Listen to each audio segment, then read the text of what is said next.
y nos sirven en distintos escenarios, ¿ya? En algunos casos es necesario, es fundamental la enunciación subjetiva, en otros casos es fundamental la enunciación objetiva. Por lo tanto, pues un lector crítico debe estar en la capacidad de distinguir en cuáles de estas dos tipos de enunciación pues está el texto o le están hablando.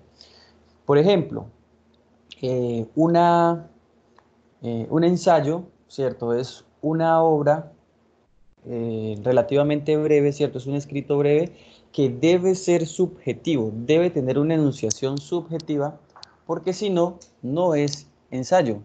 Eso es a lo que me refiero. Debe cumplir con unas características para que pueda cumplir su finalidad. Y en el caso de la objetividad, por ejemplo, un informe periodístico, ya un texto expositivo, debe ser objetivo, necesariamente debe ser objetivo. ¿Por qué? Porque si no, no es periodístico, ¿ya? No es un... Por eso ustedes han llegado a ver, ¿no? Que se le hace mucha crítica a un periodista cuando no es objetivo, o a un medio cuando no es objetivo. ¿Por qué? Porque ese oficio, esa profesión, parte de un principio de enunciación que es el de la objetividad. Entonces, estos dos puntos de enunciación son necesarios dependiendo de la circunstancia. Bueno, ahí hay un problema. Bueno, ya, por fin me dejó ingresar a Jorge.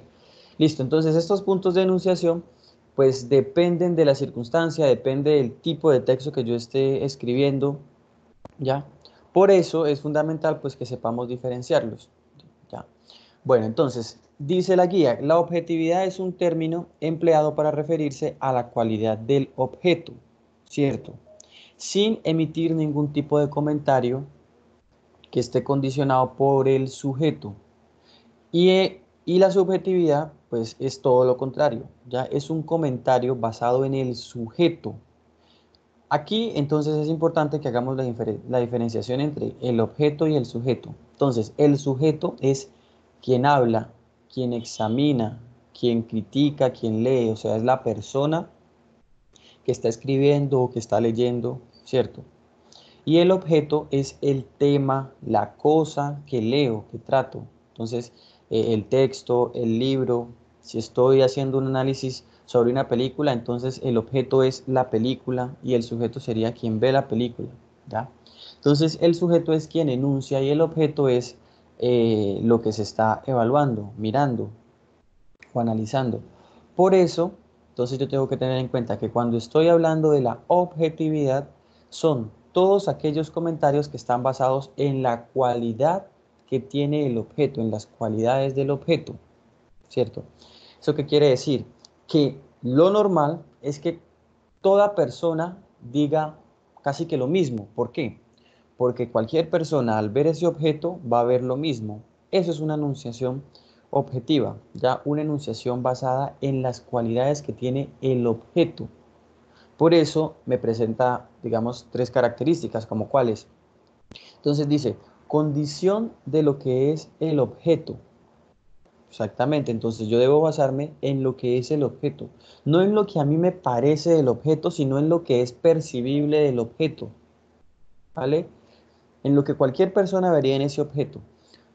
La realidad tal como es, por eso mismo, porque parte del principio de que está haciendo una descripción de las cosas tal como son, no como a mí me parecen, sino como son, ¿ya? Por ejemplo, en el día de hoy que amaneció lloviendo, si yo digo, el día de hoy amaneció lluvioso, eso es una enunciación objetiva. Cualquier persona que vea el día de hoy, bueno, que esté lloviendo por donde viva, pues va a decir lo mismo. Y ahí estoy dando una opinión objetiva. ¿Por qué? Porque es algo observable. Cualquier persona diría lo mismo. Está basada en el objeto, en la lluvia, en el cómo amaneció el día. Mientras que si yo digo, el día de hoy amaneció haciendo un clima agradable, allí es una opinión basada en mí, ¿cierto? En el sujeto. ¿Por qué? Porque ya estoy diciendo que el clima es agradable, pero quizá para otra persona no sea agradable. Entonces, allí está la diferenciación. En la primera, en la objetiva, me basé en cómo estaba el día. En la segunda, en la subjetiva, me basé en cómo me parecía a mí que estaba el día. ¿Listo? Entonces, luego dice, la menor implicación personal posible. Entonces, en la enunciación objetiva siempre debo tratar de que no se vea reflejada mi opinión. ¿ya? De que no haya una implicación personal. Mientras que en la enunciación subjetiva, pues debe ser como el sujeto percibe, ¿ya? Es una enunciación basada en la percepción del sujeto, en la intencionalidad. Entonces, también hay una intencionalidad, porque si es basada en lo que le gusta al sujeto, pues claramente hay una intencionalidad. Y también tiene mucho que ver la experiencia y la realidad cultural del sujeto, ¿ya? Dependiendo de su experiencia, dependiendo de sus conocimientos, pues así mismo van a ser esas enunciaciones subjetivas o esas opiniones subjetivas, ¿vale? Eh, Allí en el texto hay dos ejemplos, ¿cierto? Un ejemplo de un texto subjetivo y un ejemplo de un texto objetivo. Es el mismo texto, es el mismo texto. Lo que tenemos allí es el mismo texto, pero redactado desde distintos puntos de enunciación, que es precisamente lo que quiero que entendamos. Entonces, por eso, en esa guía está el mismo texto, pero el mismo texto expresado de distintas formas, ¿ya? Es el mismo discurso, pero el primer discurso está basado en el objeto, es decir, en el clima, ¿ya? En el tiempo, y el segundo está basado en el sujeto, en cómo a quien habla le parece ese clima o le parece ese tiempo. Entonces, allí hay una enunciación objetiva y en la segunda hay una enunciación subjetiva, ¿ya? Entonces, cuando, por ejemplo, estemos hablando de una situación en la que una persona no tiene objetividad, pues estamos hablando de un caso en el cual una persona no está siendo imparcial, sino que está dando opiniones basadas en lo que piensa. Eso es subjetividad. Y lo opuesto, la objetividad sería ser imparcial, sí ser imparcial, ¿no? Basarme en el objeto y no parcializarme hacia lo que yo pienso o hacia lo que alguien piensa. Bueno, ahora, estos puntos de enunciación son, por decirlo de alguna forma, un, un principio, ¿ya? Son principios de enunciación. ¿Qué quiere decir esto? Pues que son puntos de partida que es a lo que se debe apuntar, pero en el ejercicio diario, cotidiano de un ser humano, la objetividad termina siendo casi que una utopía, ¿cierto? Algo casi que imposible de conseguir. ¿Ya? ¿Por qué?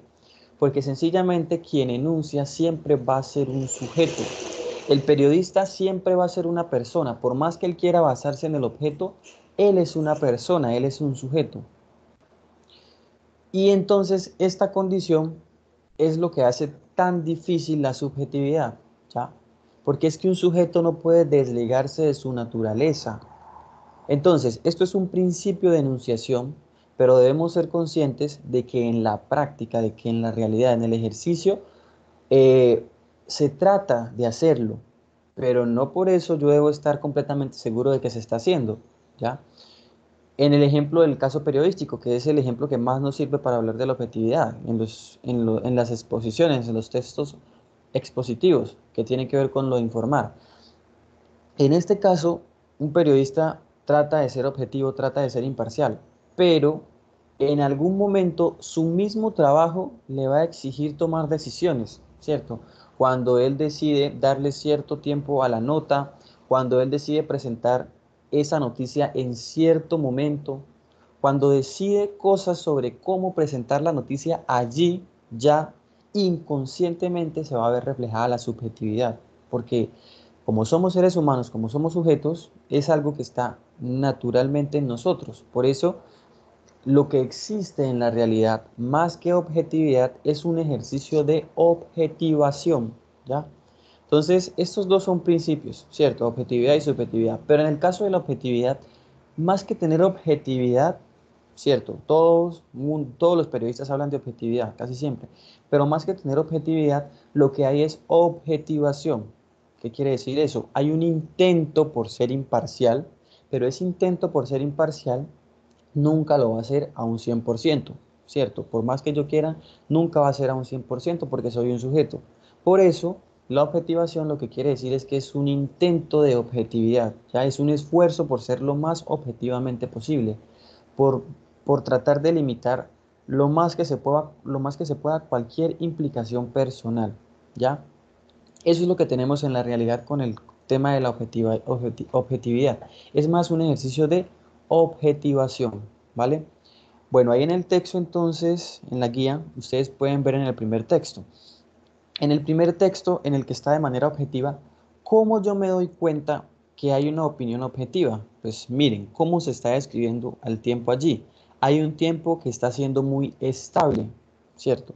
Pues yo lo puedo comparar con lo de antes y decir que es estable, pues no es una opinión subjetiva, sigue siendo una opinión basada en el tiempo. Estamos teniendo altas temperaturas. El termómetro lo puede demostrar. La temperatura está alta, ¿cierto? Allí sigue habiendo una opinión objetiva. Mientras que en el texto número 2, que es subjetivo, eso mismo como lo está diciendo. Estamos teniendo un clima al que no estamos acostumbrados. Allí ya hay una opinión subjetiva, ¿cierto? Porque ese clima que es muy estable, quizá pues otros sí estén acostumbrados a él, ¿ya? Por eso allí vemos como si hay una enunciación subjetiva. Dice, miren que en la primera describen las temperaturas, dicen que hay temperaturas altas, ¿cierto?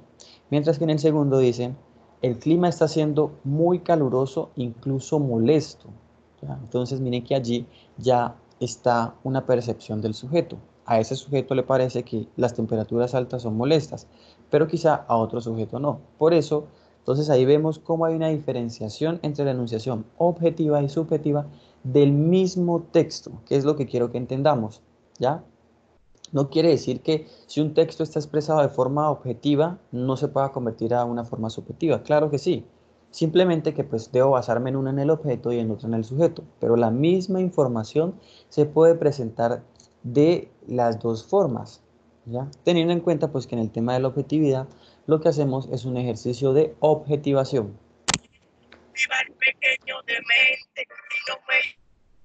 Bueno, en la guía,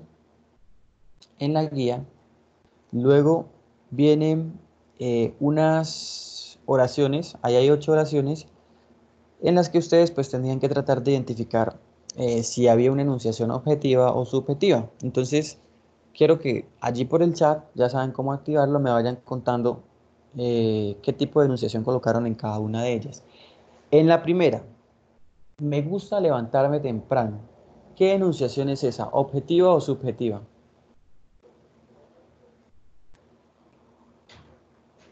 Diana dice que es subjetiva. ¿Qué dicen los demás? Objetiva, Subjetiva. objetiva, subjetiva. Ok,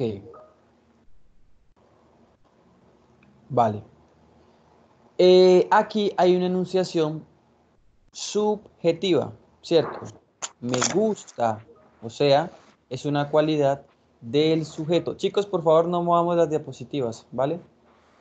Es una enunciación basada en el sujeto, me gusta. Cuando dice me gusta, pues claramente lo que yo veo es que hay una opinión basada en quien está enunciando, quien está calificando esto, ¿ya? Entonces en la primera hay una enunciación subjetiva, porque si no, eh, porque miren, dice me gusta allí, cuando está dando un juicio de valor, le gusta, a otro pueda que no le guste, por lo tanto, eso tiene que ver es con el sujeto. En la segunda, ¿qué tipo de enunciación hay? Cuando dice no existe nada más delicioso que el chocolate.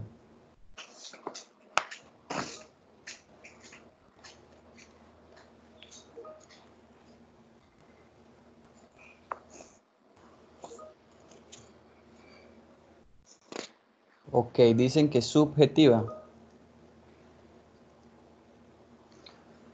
¿vale? En esta, es cierto, al igual que en la anterior, hay una enunciación basada en quien habla, quien enuncia, ¿cierto? Es subjetiva.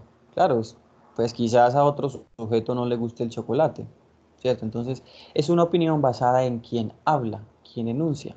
Por eso es una enunciación subjetiva. En la siguiente, dice, la película dura 1 hora y 40 minutos. Objetiva, dice Alexander.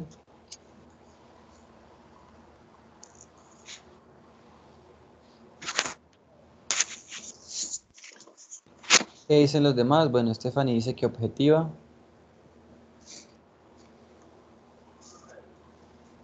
Objetiva, dice Brandon.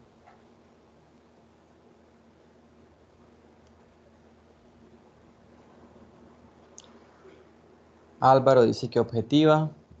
Ok. Aquí hay una enunciación objetiva, ¿cierto? Porque está basada en el objeto, en la película, en la cosa.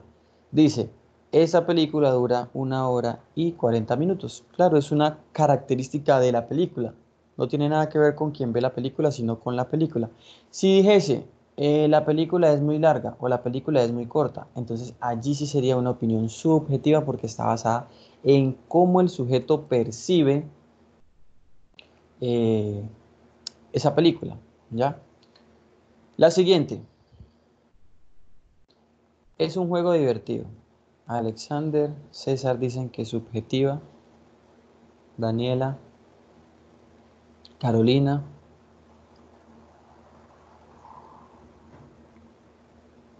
Ok, esa es una opinión subjetiva, ¿cierto? Claramente está basada en quién enuncia. Es un juego divertido. No estoy hablando del juego, estoy hablando de cómo le parece el juego a ese sujeto. Por lo tanto, es subjetiva. La siguiente,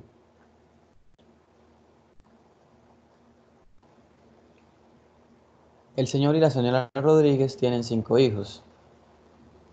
Ok, es una enunciación objetiva, porque estoy hablando del objeto, ¿cierto?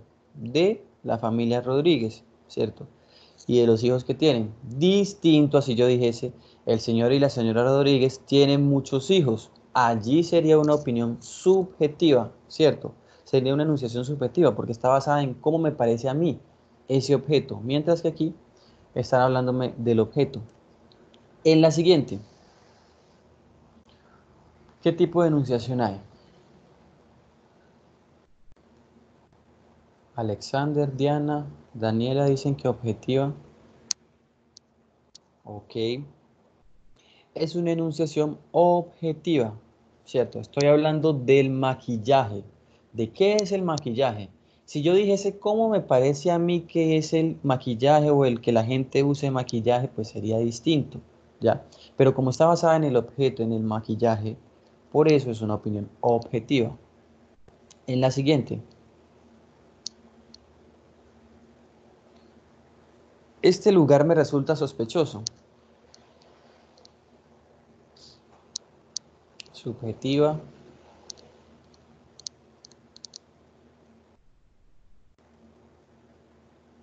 ¿Ok? Es una opinión subjetiva, ¿cierto? Porque está basada en cómo le parece ese lugar a un sujeto. Claramente, hay una opinión, hay algo que tiene que ver con una percepción, ¿ya? Y en la última, los clientes esperaron durante 20 minutos. Objetiva, dicen Alexander.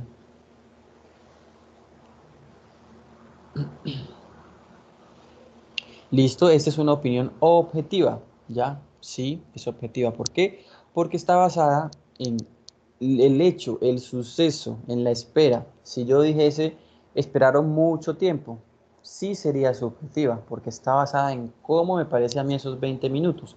Pero si yo digo esperaron 20 minutos, está basada en la realidad, en lo que pasó, en la espera de los 20 minutos. ¿Listo? Entonces, que nos quede esto muy claro, la objetividad y la subjetividad son formas de enunciación, son puntos de enunciación.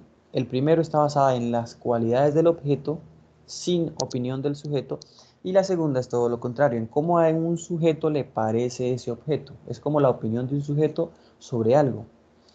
Y en el caso de la objetividad, pues ya sabemos que es un principio de enunciación difícil de llevar a la práctica. Existe, no quiere decir que no exista la objetividad. Sí, existe como un principio, pero en la aplicación, ¿cierto? En la práctica, pues es más una objetivación. Es un intento por ser, por desligarse de cualquier implicación personal, ¿vale? Bueno, el siguiente tema que está ahí en la guía es el de los géneros narrativos, ¿ya? al igual que lo hemos hecho en ocasiones anteriores. Géneros narrativos. Tratemos de definir cada palabra. ¿Qué es un género? Pues es como una clasificación, ¿cierto? Es una clasificación, es una categoría dependiendo de unas características, ¿ya? Eh, y lo narrativo, pues tiene que ver con las obras literarias, ¿ya?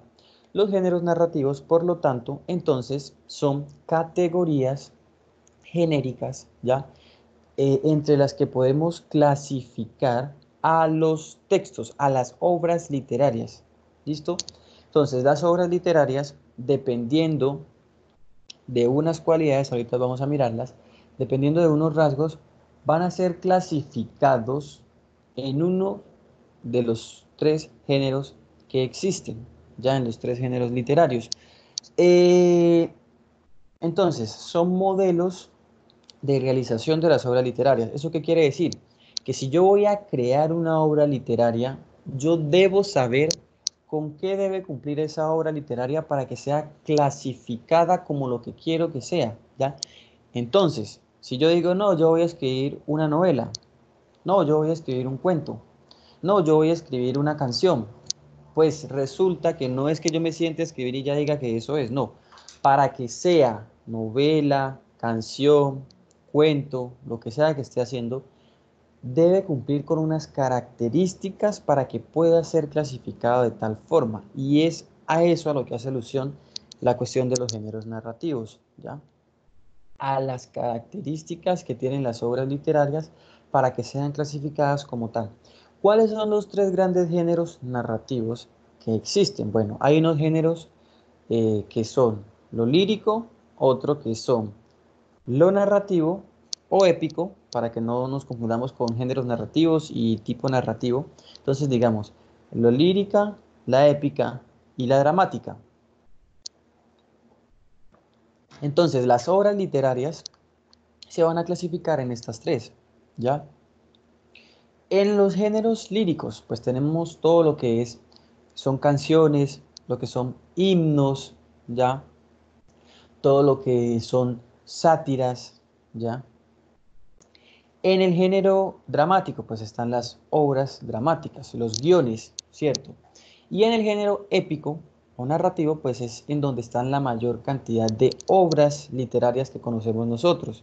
La novela, la fábula, la leyenda, el mito, ¿ya? Todos estos, el cuento, todos estos otros géneros están aquí encerrados en la épica o narrativa, ¿ya? Es en donde están la mayor cantidad de obras.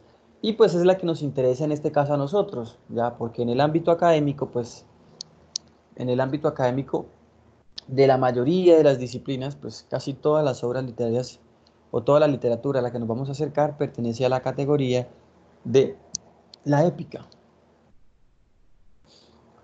Ok, entonces, eh, en este género de lo épico o lo narrativo, existen tres textos o tres tipos de escritos que son muy comunes en el ámbito académico, ¿ya?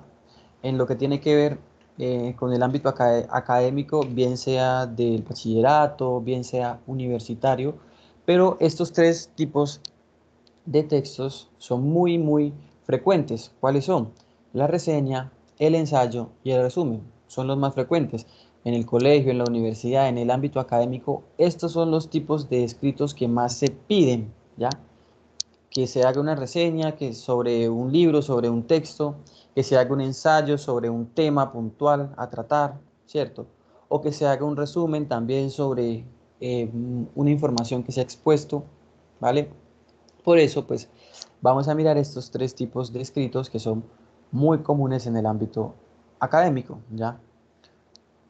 La reseña, el ensayo y el resumen. ¿Listo? Lo que les dije ahorita, entonces, para que sea reseña, para que sea ensayo, para que sea resumen, debe cumplir con unas características. Por lo tanto, si a mí me dicen, haga un resumen, haga un ensayo o haga una reseña, no significa que yo voy a escribir de la misma forma. No, debo tener en cuenta unas condiciones, porque si no, pues no voy a entregar un ensayo, no voy a entregar un resumen, no voy a entregar una reseña. Ya, eso es lo que estamos viendo. Cómo estos tipos de escritos pues tienen unas características y es aquí en donde muchas personas fallan cuando se les pide un ensayo, pero si en un ensayo yo por ejemplo no veo una posición subjetiva clara de defensa o de ataque hacia algo, pues entonces no es ensayo. Bueno, la reseña. La reseña, el primero que tenemos aquí, primero, es un texto que tiene una característica bastante particular, ¿ya? ¿Por qué? Porque así como lo dice la guía, es un texto que debe ser expositivo y argumentativo a la vez, ¿ya? ¿Cómo así? Pues sencillo. Debe tener una parte con una enunciación expositiva en donde se informe y luego una enunciación y luego un texto con una parte argumentativa en donde haya una intención, una opinión frente a algo, haya una crítica frente a un hecho o a un evento o lo que sea que se esté reseñando. Dicen, se organizan siguiendo una estructura argumentativa que comienza con definición, ¿cierto? Entonces allí en la parte de definición es en donde va lo expositivo, porque yo primero debo definir lo que voy a reseñar, mencionar cualidades que tienen que ver con lo que estoy reseñando, o sea, con el objeto. Entonces hay una enunciación primero objetiva. ¿Por qué? Porque primero debo definir lo que voy a reseñar. ¿Eso qué quiere decir? Pues que debo dar un escrito que dé cuenta del objeto, sin que todavía esté mi percepción del objeto, simplemente definir el objeto. Entonces, si yo voy a reseñar una película, por ejemplo, entonces yo qué hago?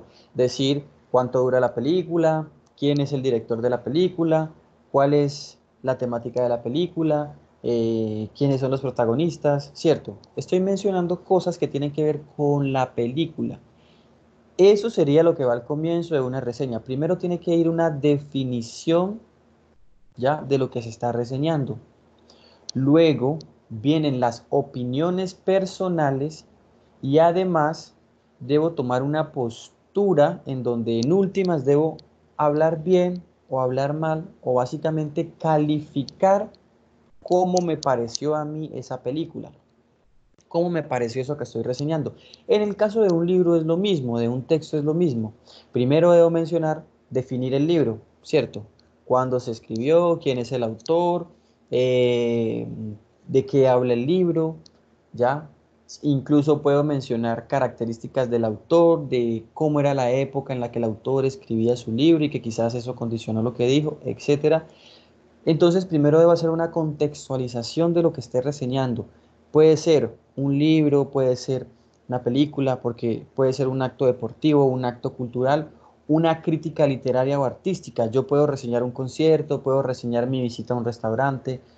Una reseña es, imagínense lo que va a ser como una experiencia de alguien para que esa experiencia de alguien le sirva a otros para tener una idea de eso.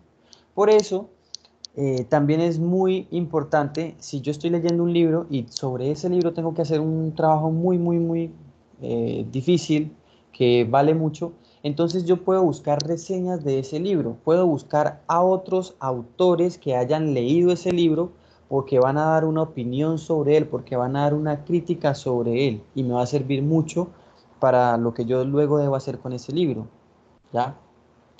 En el caso de que tenga que hacer, por ejemplo, un ensayo o una crítica sobre un libro. ¿Listo? Entonces, la reseña la podemos entender como eso, como debe ser básicamente una experiencia o una opinión de la experiencia de alguien sobre algo, que puede ser una obra literaria, puede ser una obra cultural, artística, o un evento deportivo, ¿vale? Entonces, esa es una reseña. Debe tener una definición, o sea, una parte expositiva en donde se informe, se defina, y además una opinión personal y una evaluación crítica sobre lo que se está reseñando, ¿ya? Chicos, no movamos las diapositivas, por favor. Viene luego el ensayo, que este es más común en el ámbito académico todavía.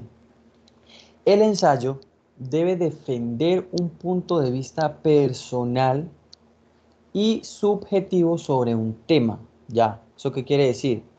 Que un ensayo necesita de una participación activa del autor, de quien está escribiendo, ¿ya? Su finalidad es mostrar la importancia del problema a resolver. Básicamente, se debe argumentar para convencer a alguien, para convencer a un público de algo, ¿cierto? Eso es un ensayo. Por eso, en muchas ocasiones, para algunos estudiantes es tan difícil hacer un ensayo. ¿Por qué? Porque en un ensayo, pues, debe haber un punto de vista. Hay una enunciación subjetiva basada en el sujeto, pero esa enunciación o problema debe ser una opinión sustentada. ¿Qué quiere decir? Que yo debo investigar argumentos que me permitan defender esa postura o defender eso sobre lo que estoy escribiendo en mi ensayo. Por eso es un poco complicado a veces, ¿ya? Porque, listo, yo puedo dar la opinión, pero si esa opinión no está sustentada, pues no es un ensayo. Porque para que sea ensayo, debe haber unos argumentos o unas razones que justifiquen esa opinión. Porque yo no voy a convencer a alguien simplemente diciéndole lo que pienso. No, yo tengo que dar unas razones a esa persona de por qué pienso eso. Y esas razones pues deben ser lo suficientemente convincentes para lograr mi objetivo. ¿Ya? Entonces, pues si no hay argumentos sólidos y a mí no me convence, pues simplemente el ensayo quedó malo, está flojo y no está cumpliendo con la característica de ensayo, porque el ensayo debe cumplir con eso, ¿ya? Debe tener esa finalidad primordial de tratar de mostrar lo importante que es el que se atiende a ese asunto que yo quiero demostrar. Bueno, entonces, el ensayo es una obra relativamente breve, los ensayos no deben ser muy extensos, deben ser breves. Además de eso, es una opinión muy bien informada, como les digo ahora. Debo investigar mucho sobre ese tema. Por eso yo no puedo hacer ensayos sobre cosas que no conozco, porque es como que yo voy a hablar de un tema en el cual no sé manejar. Debe ser una opinión bien informada y los ensayos, pues, deben ser sobre temas humanísticos, sociales, ¿ya? Porque son los temas que permiten tomar posturas distintas, ¿cierto? Una postura humanística, una postura social, porque los seres humanos somos distintos, actuamos de formas distintas. Entonces, allí hay distintas opiniones en las cuestiones humanísticas y sociales. Pero en las cuestiones científicas, por ejemplo, es mucho más difícil, ¿ya? Porque lo científico es algo que está ya demostrado a través de unos métodos científicos, ¿ya? Es una forma de llegar a la verdad, ya hay un método que dice que eso es así. Por lo tanto, para yo criticar un ensayo que tenga que ver con algo científico, casi que tendría que encontrar otra forma de llegar a esa verdad, otro método, otra forma de hacerlo, y utilizando otros métodos, llegar a otra verdad. Por lo tanto, va a ser más complejo. Por eso, pues en el ámbito académico del colegio, universitario, de pregrado, casi no se ven ensayos científicos, porque esto ya es de un nivel muchísimo más superior.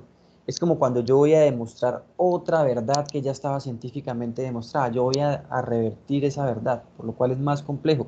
Por eso entonces los ensayos, si bien pueden ser de cuestiones científicas, pero pues en un nivel mucho más elevado, generalmente son de temas humanísticos y sociales, ya que son los que me permiten tomar distintas posturas y poder persuadir a alguien de esa postura que yo he tomado, ya, de ese punto de vista. Otra cosa, los ensayos, como les dije ahorita, deben ser breves. ¿Por qué? Porque su pretensión no es agotar un tema en su totalidad, no es hablar o presentar algo sobre ese tema, pero no es que yo quiera decir todo lo que se pueda decir de un tema, no, porque si no, no es ensayo. Los ensayos deben ser breves, concisos, y yo siempre debo delimitar lo que más pueda el tema, ¿ya? Entre más delimitado esté el tema, pues mejor va a ser el ensayo,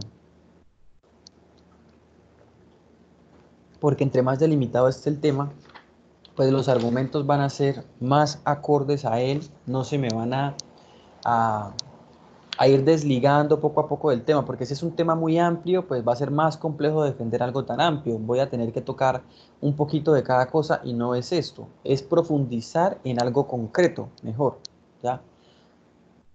Listo. Y el tercer tipo de escrito, que es el de la clase de hoy, pues son los resúmenes, ¿ya? ¿Qué es un resumen? Bueno, este casi que nos lo pedían mucho en el colegio y en muchas ocasiones, pues, eh, copiábamos casi que las primeras líneas de cada párrafo, las tomábamos y las íbamos pegando luego y ya casi que con eso teníamos un resumen. Pues no, ¿cierto? Me dicen que un resumen es construir una macroestructura, ya, eso es un resumen, tener una macroestructura de un texto. Ya, los textos se componen de frases que expresan unas ideas, ya, y que están integradas en una estructura general. Entonces, construir una macroestructura es tomar lo más importante de todas esas ideas que están expresadas a lo largo de ese texto. Por eso es macroestructura, tomar lo más importante de toda la estructura y tener como un esquema de lo más importante. Eso es como que el pilar más importante, el principal, ¿ya? Tener una macroestructura de un texto, pero esa macroestructura debe estar nuevamente conectada como si fuera otro texto aparte, pues debe tener cohesión y coherencia, ¿ya? A ver, me dicen además en la guía que el resumen pues es una señal inequívoca de que un estudiante entendió un tema, ¿cierto? Por eso para probar o no, si alguien entendió un tema, pues se le pone un resumen. Porque el resumen pues es el que me indica que captó la macroestructura del texto, ya captó esa estructura importante, global. Entonces, me está demostrando mi capacidad comprensiva. Para yo poder hacer una macroestructura, pues debo comprender muy bien ese texto. Una de las estrategias que más se utiliza para los resúmenes es la del subrayado, ¿ya? El de subrayar. Ahora, ¿qué se subraya? ¿Qué es lo que se subraya? Pues el subrayado depende de lo que yo quiera hacer, ¿cierto? Si estoy haciendo un ensayo, una reseña, lo que yo debo subrayar de ese texto, pues debe ser distinto. En el caso de los resúmenes, lo que yo debo ir subrayando es lo más importante. No es ni las palabras desconocidas, ni lo que entiendo, ni, ni lo que más me gusta, ¿ya? Lo que más me llamó la atención, no. Debo ir a partir de la relevancia textual, ¿cierto? De lo importante dentro de un texto. Y ese es el punto difícil. ¿Por qué? Porque si yo no tengo una comprensión lectora buena, pues no voy a captar eso importante y voy a irme por ideas que no son importantes, sino que son secundarias, ¿ya? Ahí es donde está lo difícil, el tener la capacidad comprensiva, ¿no? Por eso me dicen, si no comprendí un texto, no voy a poder hacer un resumen. El tener la capacidad comprensiva de captar esas ideas importantes, de tomarlas. ¿Listo? Entonces, tomar esas ideas importantes, eso es lo que voy a ir subrayando, ¿ya? Como la idea principal de cada párrafo, por ejemplo. Luego de que yo tenga esas ideas importantes, ¿cierto? Esas ideas que ya son lo macro, pero que todavía no tengo la estructura. Ya tengo lo macro, ¿por qué?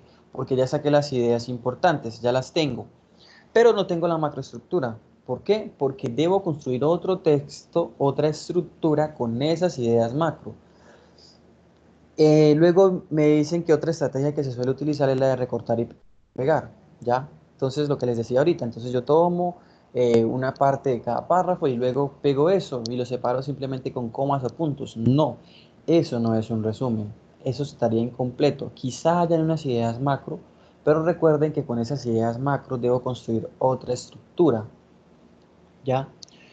Por eso entonces debo conectar nuevamente esas ideas macro en otra estructura. Es decir, que un resumen termina siendo construir otro texto de un texto, pero ese otro texto debe ser más corto en extensión, ¿ya?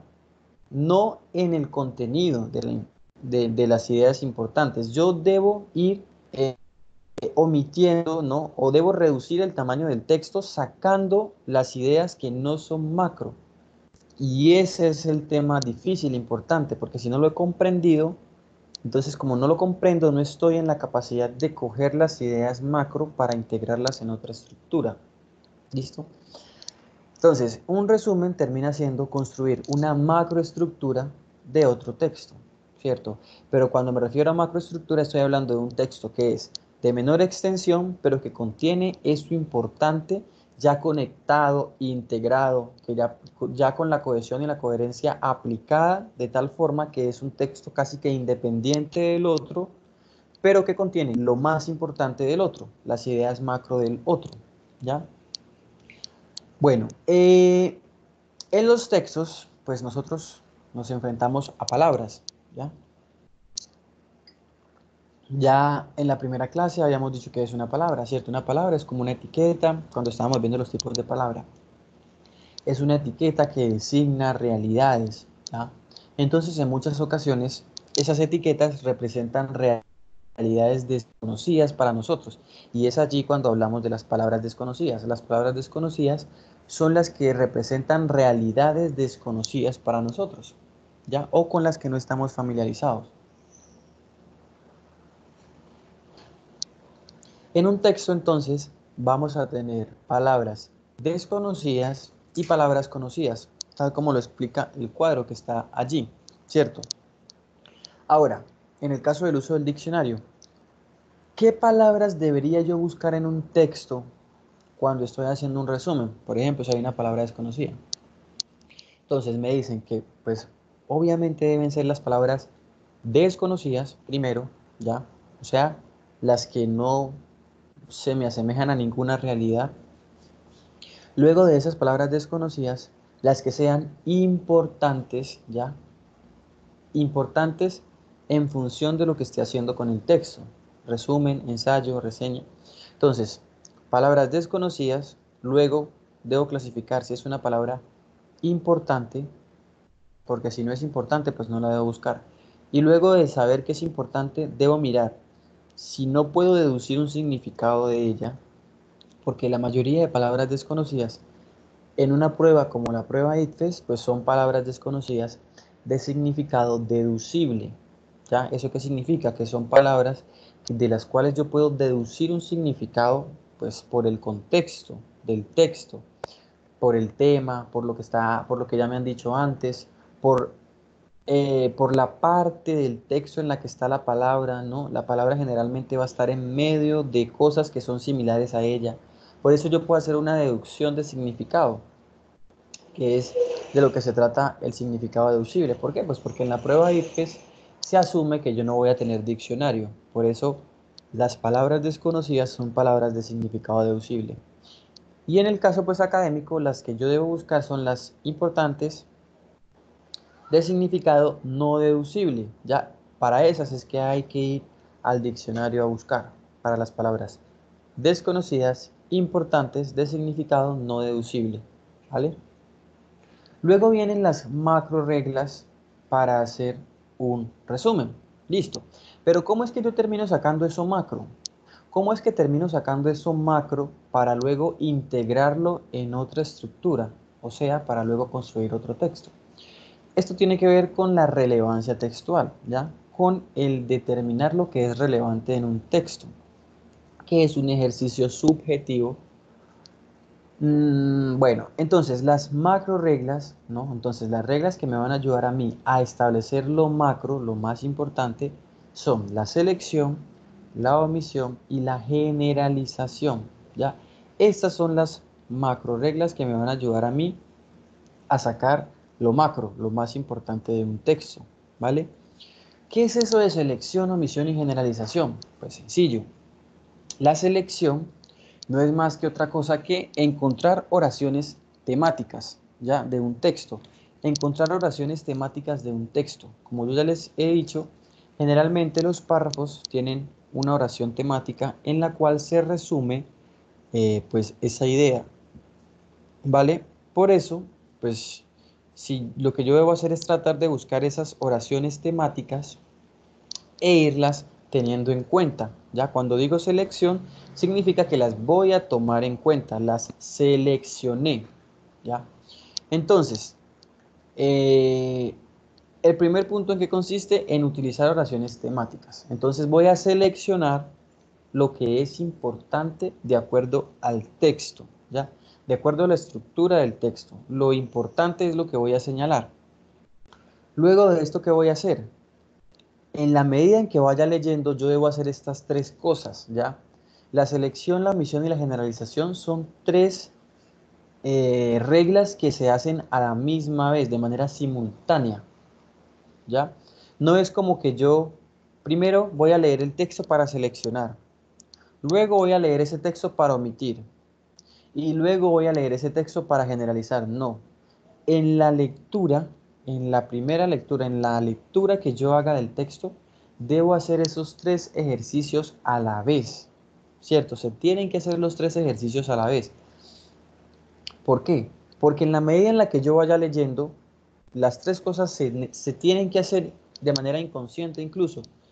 Cuando yo estoy seleccionando oraciones temáticas, cuando yo estoy seleccionando lo importante, ¿eso qué significa? Que lo que yo dejo de seleccionar, ¿cierto? Lo que yo no estoy seleccionando, ¿por qué no lo hago? Porque consideré que es un detalle innecesario, que es algo no importante. Por lo tanto, eso ya lo clasifiqué como omisión, como algo que no debo tomar en cuenta, ¿ya? Por eso miren que en el mismo ejercicio se van haciendo las tres cosas. Primero debo seleccionar. Entonces, cuando yo voy leyendo, yo voy seleccionando. Lo que no selecciono, ¿por qué no lo seleccioné? Porque era omisión o porque era generalización, ¿ya? Por alguna de las dos razones. Ahora, ¿qué es lo que debo omitir? Los detalles innecesarios, la información trivial, la información que lo que hace es como desarrollarme esas ideas, pero que no es la idea importante, sino que es un ejemplo, es un desarrollo, una explicación de eso importante, ¿ya? Para el caso del resumen, pues no lo debo tomar en cuenta porque estoy seleccionando las oraciones temáticas, las oraciones que vayan resumiendo el pensamiento del autor. Y la generalización, pues tiene que ver con crear macroconceptos, ¿ya? ¿Qué es un macroconcepto? Un macroconcepto es construir un concepto que me sirva para hacer referencia a todas esas cosas. Entonces, en el ejemplo que está ahí en la guía, hay un ejemplo que dice, si he visto una lista como ojos, oídos, nariz, brazos y piernas, pues en un resumen yo no puedo colocar toda esa lista de cosas. ¿Yo qué hago? Yo construyo un macroconcepto. ¿Y qué digo? Digo partes del cuerpo, ¿cierto? Entonces, ese macroconcepto de partes del cuerpo sirve para hacer alusión o para hacer referencia a varias cosas, ¿ya? Entonces, allí estoy haciendo un macroconcepto. ¿Por qué?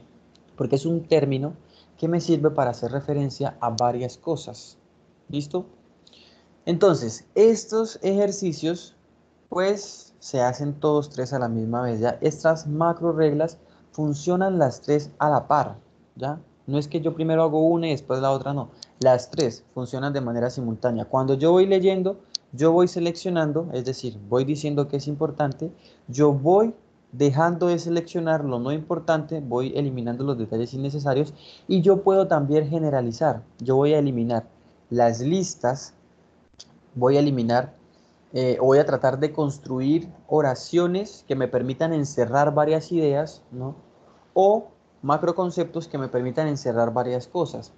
Y en esta parte de la generalización, otra idea que también entra aquí es la de que cuando me aparece una idea importante, ¿cierto? Pero que ya está repetida o que ya me lo han dicho de otra forma y eso ya lo tengo seleccionado, entonces también lo voy a generalizar.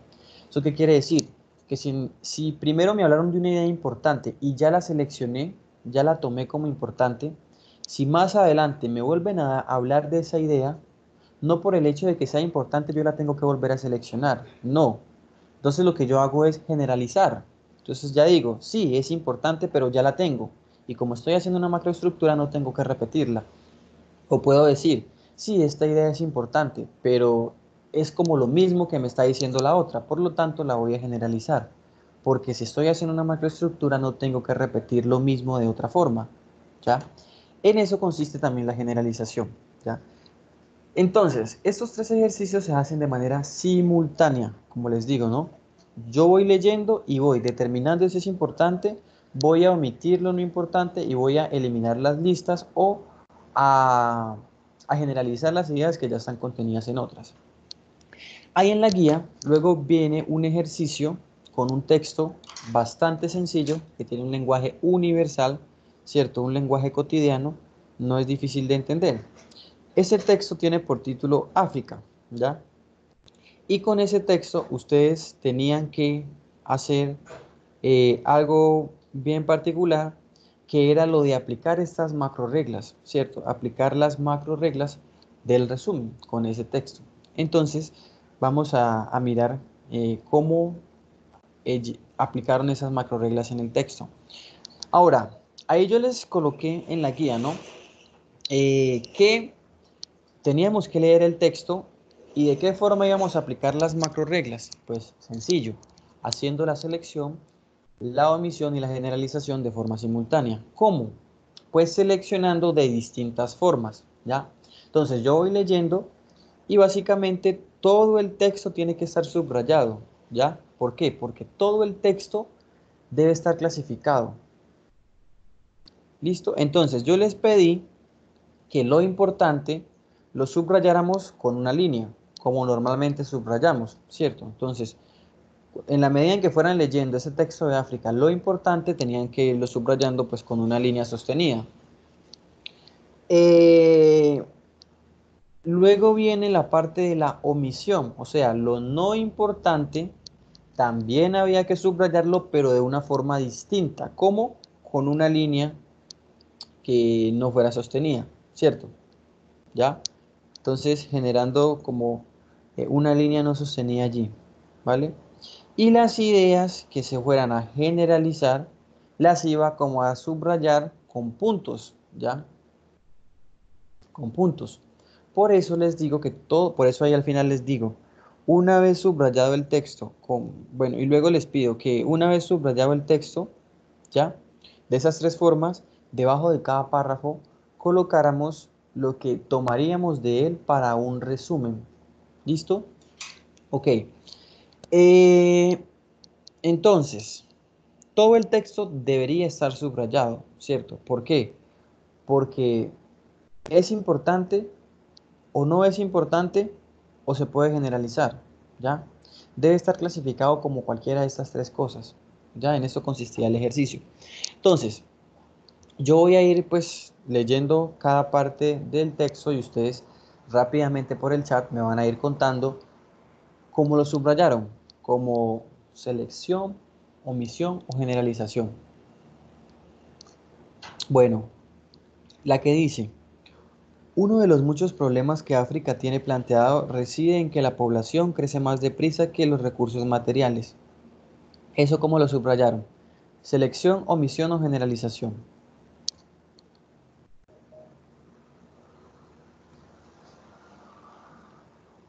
Omisión, dice Amanda. O sea que es algo no importante, innecesario. Diana, Michelle dicen que selección. Gabriela, César.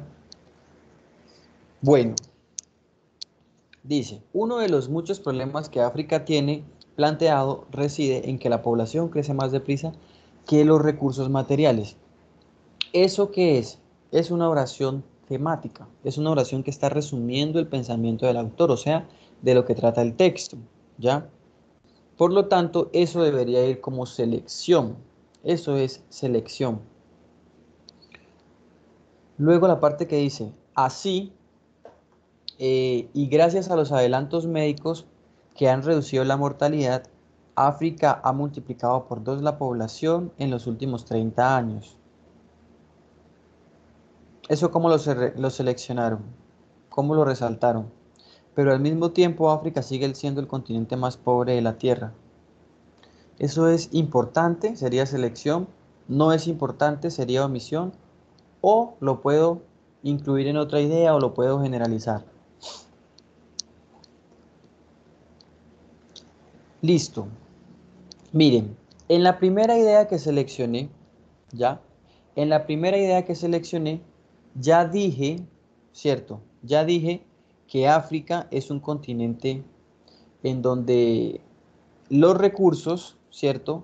No están creciendo de la misma forma en que crecen la población. Por lo tanto, pues por eso es que hay problemas, ¿cierto? Porque si hay mucha población, pero no hay recursos materiales para esa población, pues allí hay un problema. Y lo que me están diciendo acá, básicamente es como una explicación de por qué la población ha crecido. ¿Por qué la población ha crecido? Pues porque se ha multiplicado en los últimos 30 años, ya, porque se han reducido las cifras de mortalidad, o sea, de muertes, gracias a los adelantos médicos, gracias a la medicina, ya no mueren tantas personas y por eso ha crecido la población. ¿Eso qué quiere decir? Que eso lo que está haciendo es explicarme por qué la población crece, ¿cierto? Por lo tanto, me está explicando lo que ya estaba en la idea anterior. La idea anterior me dice, hay más población y menos recursos. Y esta idea me está diciendo por qué hay más población. Por lo tanto, es una idea que ya está contenida en la idea anterior. Y eso es una generalización. Si es una idea que está contenida en otra idea, es algo importante, pero lo debo generalizar, ¿ya?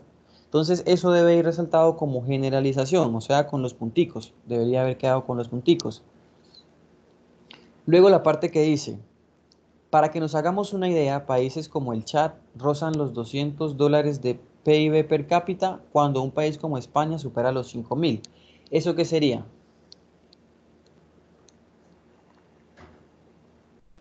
Selección, omisión o generalización.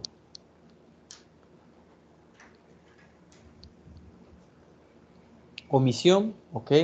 Eso es omisión, ¿cierto? ¿Por qué? Porque pues no hay necesidad de decir y de comparar el per cápita con el de España, porque ya sabemos que pues es un continente pobre, ¿cierto? Y si es un continente pobre, pues obviamente es pobre porque al compararlo con otros lugares, pues tiene niveles de pobreza superior. Por lo tanto, esa información ahí sería algo que se podría omitir y que no tomaría en cuenta si estoy haciendo un resumen. ¿Qué es una macroestructura? ¿Cierto? Como quiero sacar una estructura con lo macro, esto lo debo omitir, no lo debo tener en cuenta. Y lo anterior lo generalizo porque ya estaba en la primera idea. La parte que dice, el resultado de esta desproporción entre el aumento de la población y el estancamiento de los recursos es la pobreza. Y en algunos casos el hambre que asola ya a grandes territorios. ¿Eso qué sería?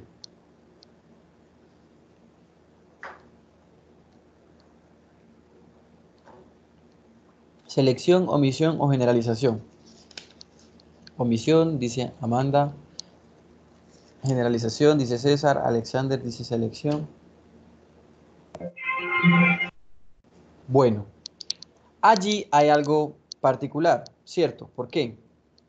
Porque de eso hay una partecita que me sirve solamente. Solamente hay una parte que me sirve, que sería la parte que dice, el resultado de esta desproporción es la pobreza. ¿Ya? Eso me podría servir para selección. Solamente esa. ¿Ya? ¿Por qué? En la primera idea dije que hay una desproporción entre pobreza y recursos. Y aquí me están diciendo que esa desproporción es lo que genera la pobreza, ¿ya? Entonces allí podría seleccionar la parte que dice, el resultado de esta desproporción es la pobreza. Ni siquiera tendría que volver a decir de esta desproporción entre la población y el estancamiento de recursos. No, porque eso ya lo seleccioné, eso estaba en la primera idea. Entonces aquí seleccionaría, el resultado de esta desproporción es la pobreza, ¿cierto? Eso lo selecciono. Y lo demás lo puedo omitir, ¿ya? Lo demás no es importante, porque luego me dice, y en algunos casos el hambre que asola ya grandes territorios. Bueno, eso es información que no es importante. Listo. De ese párrafo, ¿qué tomaríamos para un resumen? Pues claramente lo que debe quedar en esa línea, en esas líneas que están ahí debajo del párrafo, sería lo que seleccioné, ¿ya? Entonces, lo que debe ir debajo de esa línea es lo que tengo resaltado con la línea sostenida. ¿Listo? Porque es lo que seleccioné, es lo que dije que era importante. Y si estoy sacando lo que voy a tomar de ese párrafo para un resumen, pues ahí debo poner lo que es importante. ¿Listo? Entonces allí tendría que haberles quedado la parte que está seleccionada.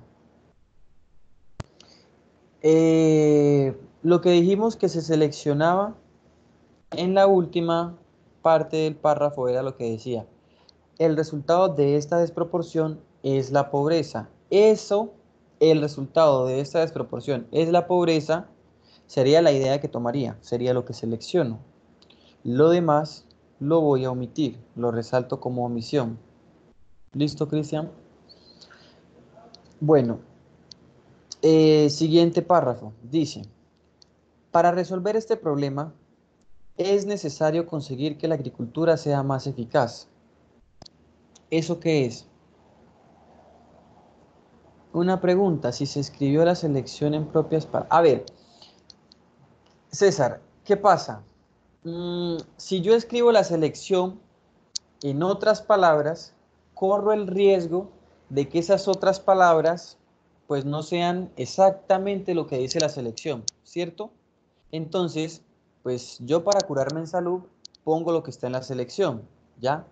Ahora, como ya lo vimos, si es un párrafo implícito, ¿no? O si mis palabras están diciendo lo mismo que dice la selección, pues entonces lo puedo poner con mis propias palabras, ¿vale?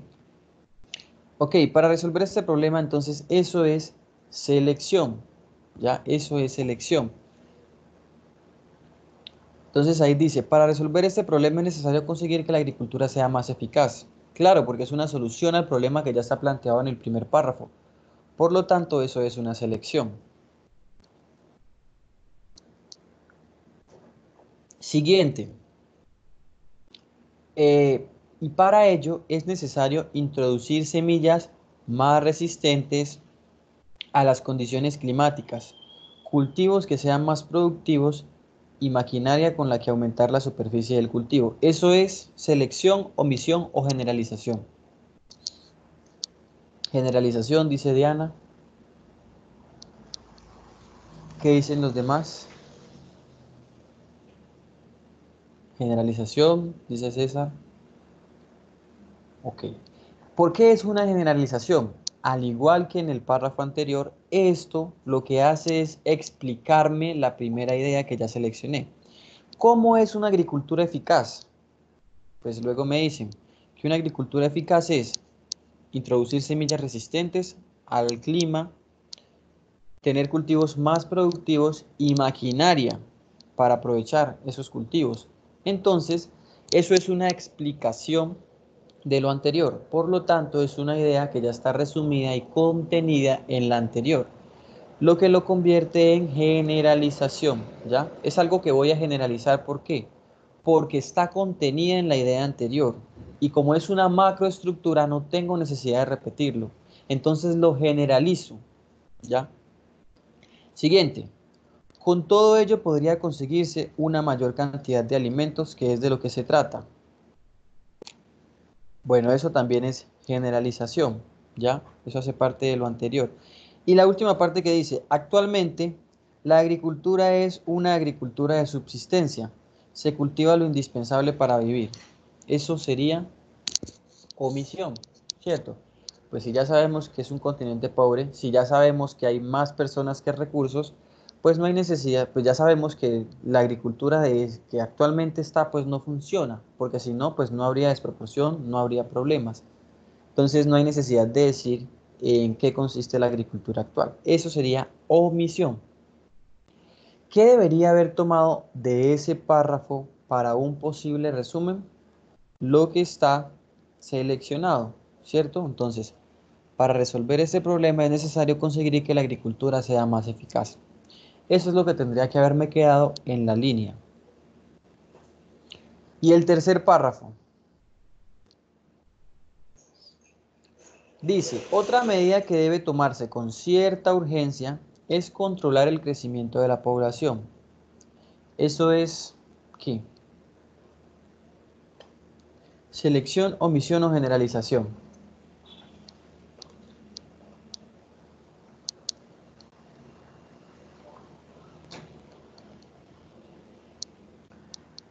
César dice que es selección. Alexander, Jorge, ¿ok? Es otra solución al problema que ya está planteado en el primer párrafo, ¿cierto? Entonces, eso es una selección, ¿ya? Otra medida que debe tomarse con urgencia es controlar el crecimiento de la población.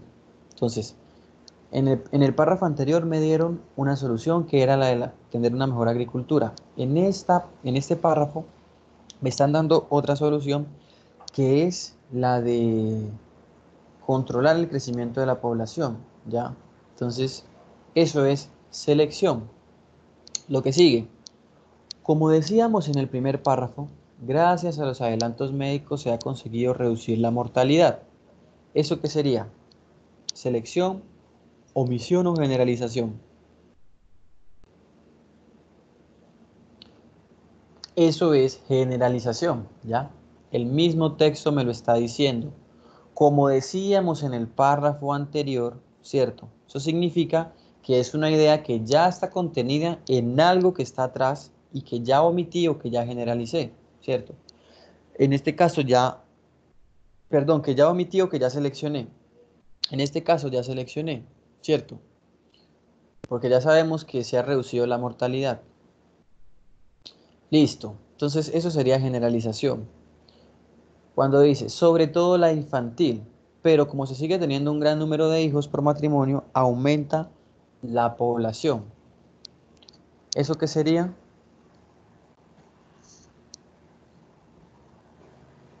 Eso sería omisión, ¿ya? Es algo que debería omitir.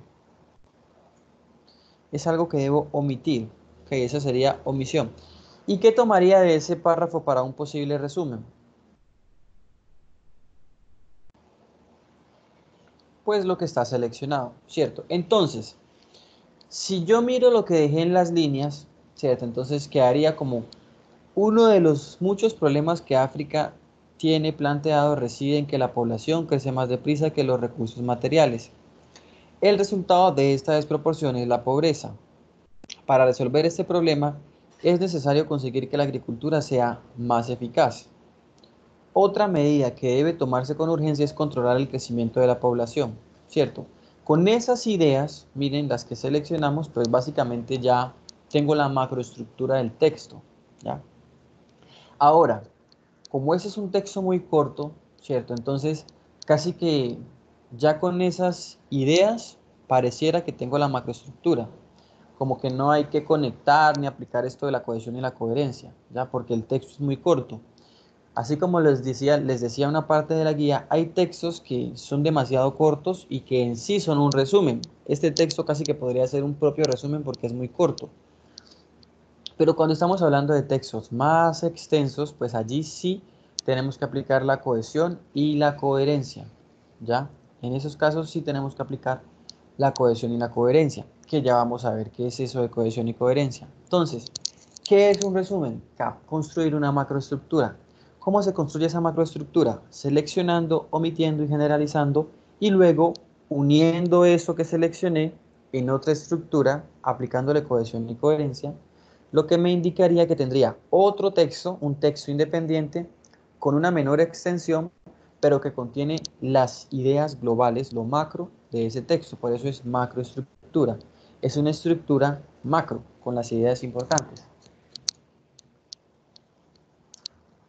Eh, bueno, entonces viene lo de la cohesión y la coherencia.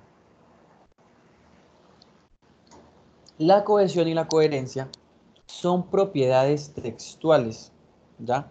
Son propiedades textuales eh, sumamente importante en la escritura y en el discurso, ¿ya? En la escritura y en la retórica, cuando estoy hablando y cuando estoy escribiendo. Entonces, porque es que el discurso debe tener cohesión y debe tener coherencia, necesita cumplir con estas dos propiedades, porque si no estoy fallando, ¿ya? Dice, son propiedades textuales, mientras que la primera, o sea, la cohesión, es la que me indica que el texto esté bien escrito. La segunda, la coherencia, es la que se encarga de que lo que estoy diciendo bien escrito tenga sentido O sea, que la primera tiene que ver con la escritura, con la organización de la información. Es algo que tiene que ver con la forma del texto bien escrito. Y lo segundo es algo que tiene que ver con el contenido, con la conexión de las ideas, o sea, con el sentido de lo que estoy diciendo, ¿ya? Entonces, la cohesión y la coherencia son dos propiedades textuales que me ayudan a crear un buen discurso, bien sea escrito o hablado, ¿cierto? Bueno, o en la o cuando estoy orando en la retórica. Bueno, ¿qué más me dice aquí? Bueno, la cohesión además me indica que debe haber un desarrollo proporcional del discurso, ¿cierto? Es lo que tiene que ver con la interdependencia semántica. Entonces, en la cohesión va todo lo que tiene que ver con signos de puntuación, ¿ya? Va todo lo que tiene que ver con conectores, ¿ya? Va todo lo que tiene que ver con ortografía, ¿ya? Bien escrito. Mientras que en la coherencia va todo lo que tiene que ver con las ideas. Por ejemplo, si yo estoy defendiendo algo en mi texto, no puedo utilizar una idea que ataque eso, a menos que yo haga la salvedad de que es un contraargumento, ¿ya? Entonces, si yo hago esa salvedad, si yo utilizo una idea contraria sin hacer la salvedad de que no es un contraargumento, no hay coherencia, porque estoy utilizando una idea contraria a lo que estoy hablando. Pero si utilizo una idea contraria haciendo la salvedad de que es un contraargumento, estoy siendo coherente. Estoy haciendo saber al lector que sí es una idea contraria, ¿ya? Ahora, esto de la cohesión y la coherencia, básicamente, entonces, es lo que deberíamos aplicarle a un texto, en el caso del resumen, cuando ya tenemos la macroestructura, ¿cierto? Entonces ya tengo la macroestructura y además de tenerlo global, lo importante, entonces yo voy a conectar eso con cohesión y con coherencia, ¿vale? Bueno, ahí tenemos un ejemplo de cuando hay falta de cohesión y cuando hay falta de coherencia, ¿vale? Dice, la primera dice, mis tíos tienen un auto. Esta funciona bien, pero cuando el auto le falta aceite, el auto suele detenerse. ¿Quién me dice por qué allí hay falta de cohesión por el chat? ¿Qué perciben en esa oración? ¿Qué tiene de pronto como que me indique que hay falta de cohesión? O sea, que no está bien escrito.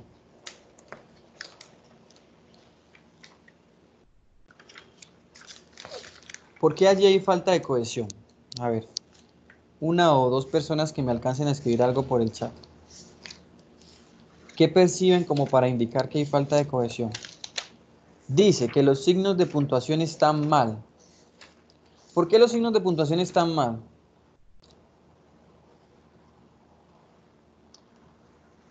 O sea, el punto y la coma están mal utilizados.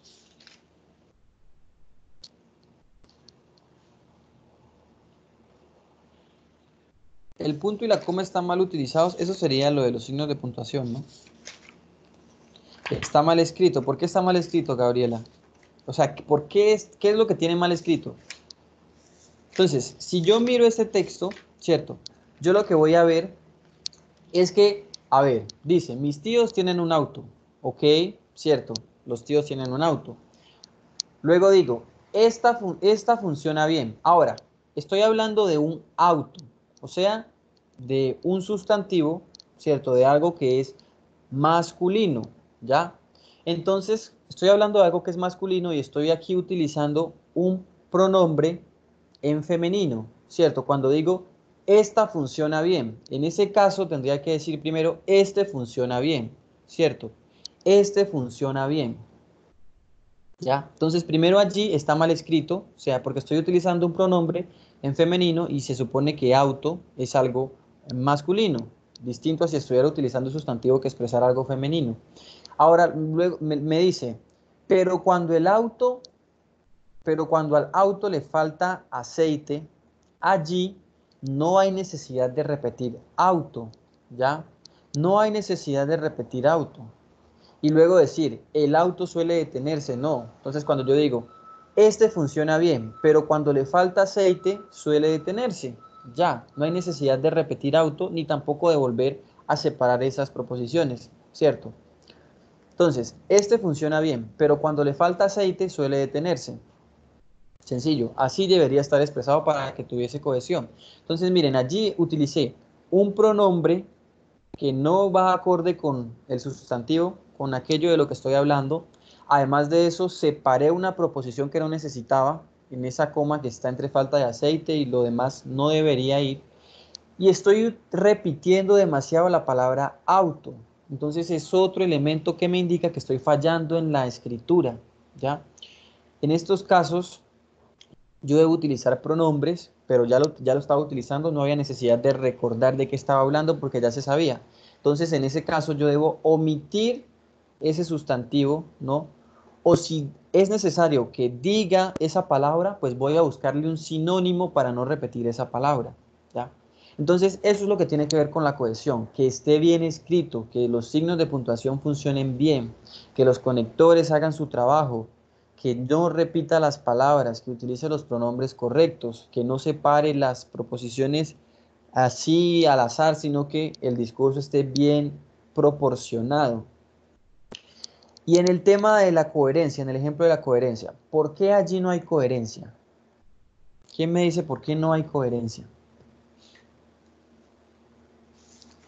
Las tortillas no tienen nada que ver con la llegada del hombre a la luna, dice Alexander. Exactamente, ¿cierto? ¿Por qué? Porque estoy hablando de cosas completamente distintas. Por lo tanto, pues no hay coherencia. No hay coherencia. O sea, no están conectadas las ideas. No tiene sentido.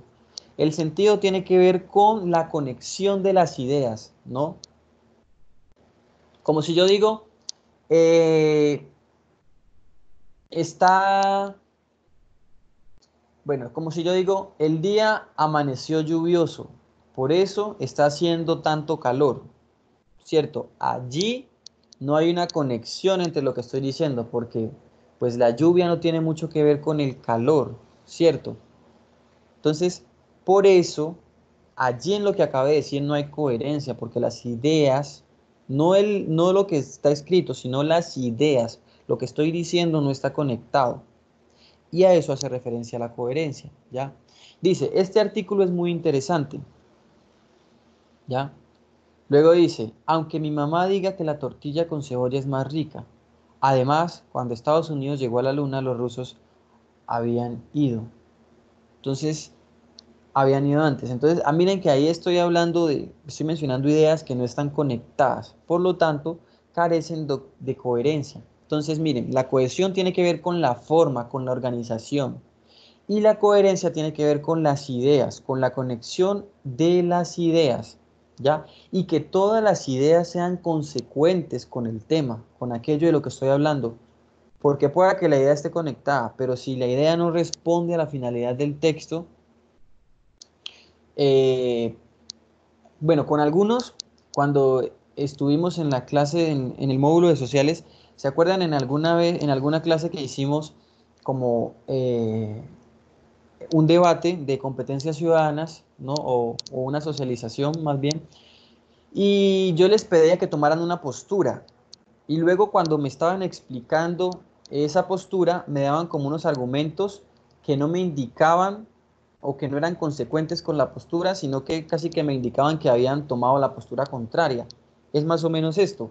Entonces, si mi idea no está conectada con lo que defiendo, ¿no?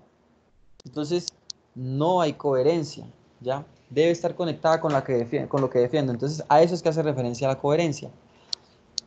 Listo. Bueno, aquí, entonces, en esta siguiente diapositiva, me están mostrando cómo es que son los textos, ¿ya?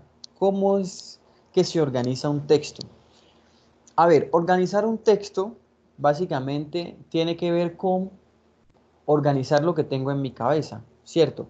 Cuando yo voy a escribir algo, pues yo primero, pues eso nace de mi cabeza, ¿cierto? Nace de alguien y luego ese alguien debe tener la capacidad de plasmar eso que acabó de decir, perdón, que acabó de pensar o eso que creó en su mente en un discurso escrito, ¿ya? A eso es que hace referencia la cohesión y la coherencia, ¿ya? Los textos poseen una organización, ¿ya? Están organizados. Hay una organización mental, la de las ideas, y hay una organización lingüística, la de la escritura. Entonces, siempre que yo voy a crear un texto, debo tener en cuenta la organización mental y la organización lingüística.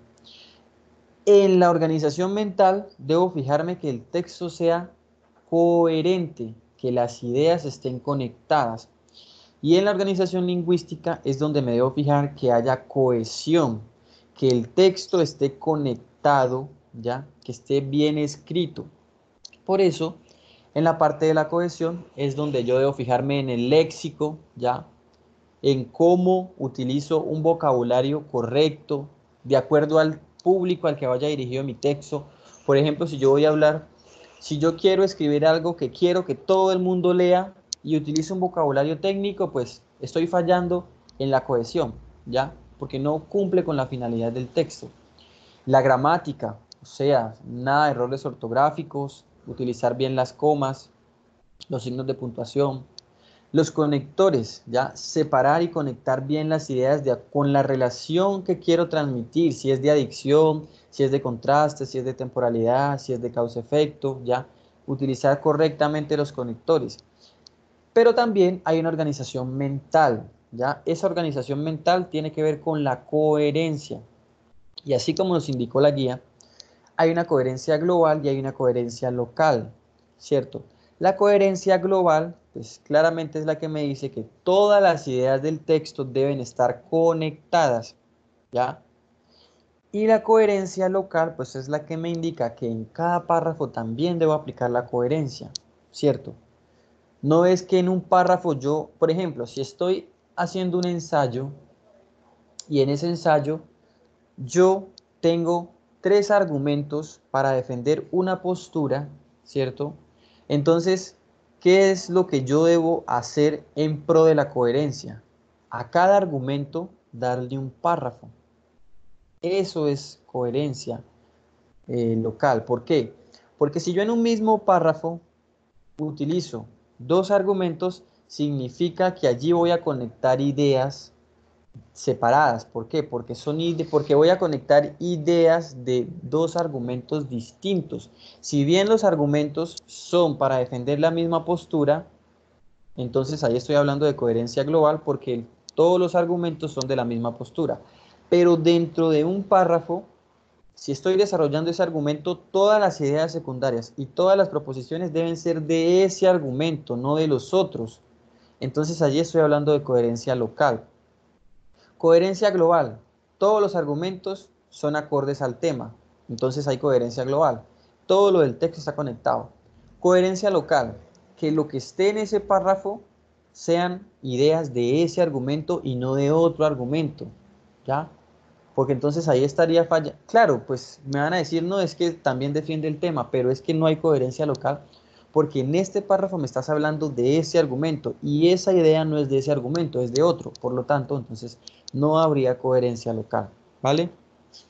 Bueno, entonces con eso pues espero que haya quedado claro lo de la cohesión y la coherencia, que son fundamentales en los textos. Entonces, siempre que yo vaya a escribir algo, debo ser consciente de que un texto es tratar de organizar algo que ya tengo en mente. Pero esa organización, al momento de plasmarla, bien sea de forma escrita o incluso cuando yo voy a hablar, debo organizar lo que voy a decir. Es lo mismo, hago una organización mental, o sea, que lo que voy a decir sea coherente y hago una organización lingüística. Entonces, utilizar conectores, hacer pausas, ¿ya? Sería lo que tiene que ver con cohesión. Bueno, ahí ya pasamos al texto de comprensión lectora, ¿ya? Al texto de comprensión lectora. Eh, Antes de mirar las preguntas, ¿de qué habla ese texto? O sea, el primero, o sea, ¿cuál es el tema del texto? El tema responde a la pregunta de qué habla el texto, ¿cierto? Entonces, si yo les pregunto eso, ya ustedes habiéndolo leído, habiendo respondido las preguntas, ¿cuál es el tema de ese texto? Recuerden que el tema responde a la pregunta de qué habla, ¿ya? Entonces, ¿cuál es el tema de ese texto? ¿De qué habla ese texto?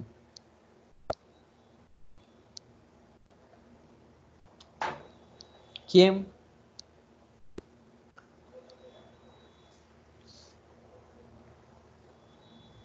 Ninguno supo cuál es el tema, entonces ¿cómo hicieron las preguntas si no sabían cuál es el tema? Ok, bueno, Diana dice que del amor y del matrimonio. El matrimonio y su evolución entre culturas. Ok, bueno. eh, a ver, el matrimonio y su evolución entre culturas.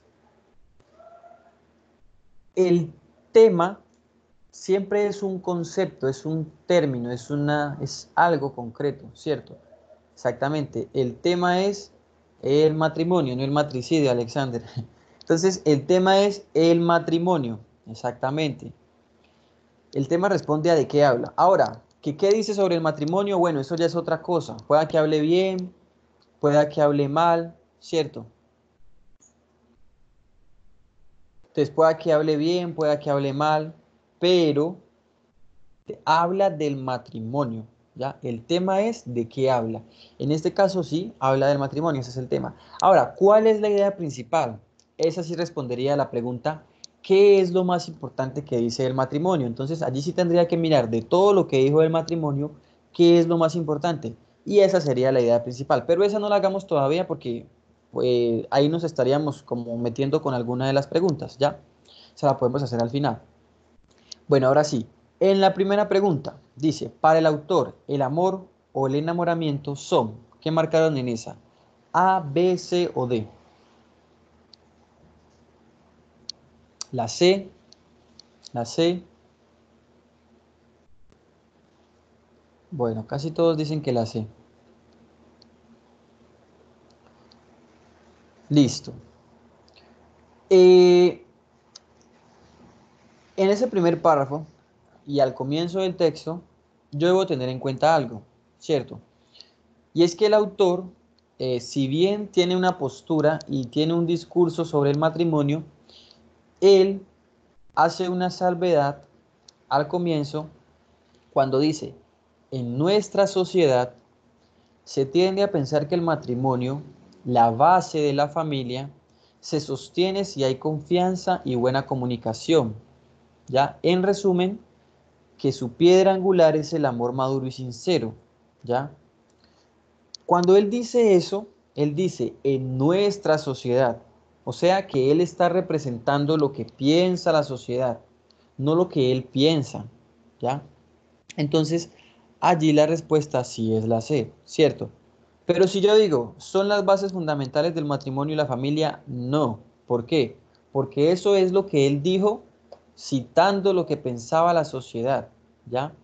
Entonces allí la respuesta sí es la C. Ok, muy bien. Segunda, cuando dice, la función del conector, sin embargo, del penúltimo párrafo, es, ¿cuál marcaron en esa? La A, la D, la C,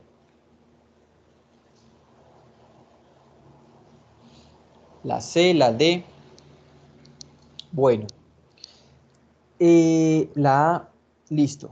Recuerden que los conectores pues tienen como una tipología, ¿no? Hay conectores de adicción, de temporalidad, de contraste, de causa-efecto, ¿ya? Primero que nada, si yo miro, el conector, sin embargo, sirve para introducir, para negar, para agregar, para contrastar. ¿Para qué sirve? Si yo identifico los tipos de conectores, creo que ya con eso tendría la respuesta. Porque primero, si sin embargo es un conector de negación, ya sabría que es la B, ¿cierto? Si sin embargo es un conector de adicción, sabría que es la A o la C, ¿ya? Primero entonces tendría que establecer qué tipo de conectores, sin embargo. Si sirve para agregar, para contrastar, para negar. Bueno, eso sería, digamos, como la primera estrategia que podría usar para sacar la respuesta. Ahora, si yo miro dentro del texto, pues está cumpliendo muy bien su función. Dice que el matrimonio no se basara en el amor no quiere decir que las personas no se enamoraran. Sin embargo, en algunas culturas, se trata de algo incompatible, o sea, me están haciendo una salvedad, ¿ya? A pesar de que no se basara en el amor, pues no quiere decir que ninguno se enamorara, no, sí algunos se enamoraban, aunque era algo incompatible en algunas culturas, o sea, es una salvedad. ¿Por qué? Porque es un conector de contraste, ¿ya? Exactamente, me está haciendo un contraste en una información sin llegar a negarla o invalidarla, o sea, la D. Por eso dice, no quiere decir que el amor, que el matrimonio no se basara en el amor, no quiere decir que las personas no se enamoraran. Sin embargo, en algunas sociedades era algo incompatible, o sea, la D. Está haciendo un contraste, una salvedad, de que a pesar de algo, no, en algunas sociedades eso era incompatible, ¿ya? Eso es hacer una salvedad, ¿no? Entonces es la D, contrastar la información sin llegar a negarla. La tercera, la palabra dote podría reemplazarse por ¿cuál? Sin alterar el significado. La C, aporte patrimonial. La C, la A. Ok, bueno, primero entonces yo voy a ver cómo están utilizando la palabra dote en el texto. Dice, desde la Edad Media, la dote de boda de la mujer constituía el mayor ingreso de dinero, bienes o tierras que un hombre iba a recibir en toda su vida. Dinero, bienes y tierras. Entonces, una palabra que me sirva para hacer referencia a dinero, bienes y tierras. ¿Cuál sería entonces? Pues aporte patrimonial, la C. Allí es la C, aporte patrimonial. Siguiente pregunta, la número 4. ¿Cuál marcaron en esa? La C, dice, la D, el tercer párrafo del texto que hace. El tercer párrafo, el tercer párrafo es el que habla de la China, ¿no? ¿Listo? Cuando dice, sin embargo, en algunas culturas se trata de algo incompatible. En la China tradicional, por ejemplo, una atracción excesiva entre esposos era tenida como una amenaza al respeto y la solidaridad de la familia. Y bueno, lo que sigue ahí. Ese tercer párrafo, ¿qué está haciendo? Algunos dicen que sintetiza las razones de por qué es algo incompatible, otros dicen que provee un ejemplo de cómo el amor y el matrimonio no era algo propio de todos los tiempos, de cómo la asociación entre amor y matrimonio. A ver, ahí es muy sencillo. Dice, en la China tradicional, por ejemplo, la atracción y el amor era tenida como una amenaza, ¿ya? Es más, la palabra amor solo era para hacer referencia a algo ilícito. Fue en los años 20 que se inventó el término para designar cariño. Por lo tanto, ahí me está dando un ejemplo, ¿ya? De cómo la asociación entre el amor y el matrimonio no es algo propio de todos los tiempos y culturas, porque me está contando cómo en China, al comienzo era algo incompatible, incluso algo ilícito, y cómo en los años 20 cambió para hacer referencia a algo que tenía que ver con una relación de cariño entre cónyuges. Entonces ahí me está mostrando cómo en China se pasó eso, ya es un ejemplo de cómo en una cultura como la China cambió en el tiempo. O sea, la D. Listo, ahí es la D. La quinta.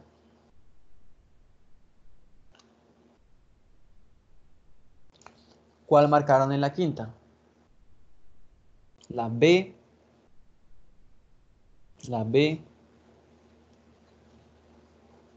la A. Listo, dice. ¿Cuál de los siguientes enunciados apoya la idea de que el amor maduro y sincero no siempre ha sido considerado como la base del matrimonio? Bueno, allí está como entre la B y la D, ¿no? ¿Cuál de los siguientes enunciados sintetiza o apoya, perdón, mejor la idea de que el amor sincero y maduro no siempre ha sido la base del matrimonio? Cuando me dice que la idea del amor como la razón que ha de llevar al matrimonio surgió con el movimiento romántico en el siglo XVIII o el matrimonio se consolidó en el siglo XIX como la principal forma de institucionalización del amor conyugal. Ahí la respuesta es la B. Exactamente. Cuando me dicen, pues, ¿en qué momento fue que eso se consideró como la base de la familia? Eso tiene que ver con el movimiento romántico, con el siglo XVIII, ya el romanticismo. La B, en esa es la B. La número 6. ¿Cuál marcaron en la 6? La A, la C. Ok, dice, ¿cuál de los siguientes ejemplos ilustra la idea de la familia como una institución política y económica? O sea, ¿en cuál de estos casos me están mostrando que la familia se entiende como algo que tiene que ver con un acuerdo político y económico, ¿cierto? Que muestre a la familia como una institución política y económica, no que tenga que ver que se forme por algo de amor, sino por un acuerdo político y económico. A ver, la D dice, en la China solo hasta 1920 se acuñó un término para designar cariño entre esposos. No, allí es algo que tiene que ver con el amor. En el siglo XVIII y XIX cambió la idea sobre el amor como la base que sostiene la familia. Algo que tiene que ver con la base de la familia. Y me están hablando de en cuál se entiende como algo que tiene que ver con lo económico y lo político. Entre los furbes africanos es común que las mujeres nieguen amar a sus maridos. En la Edad Media la mujer aportaba una dote al momento de casarse. La A, claro, ya sabemos que la dote es el aporte patrimonial, tierra, dineros, ¿ya? Entonces, la A, ya, la dote era el aporte patrimonial.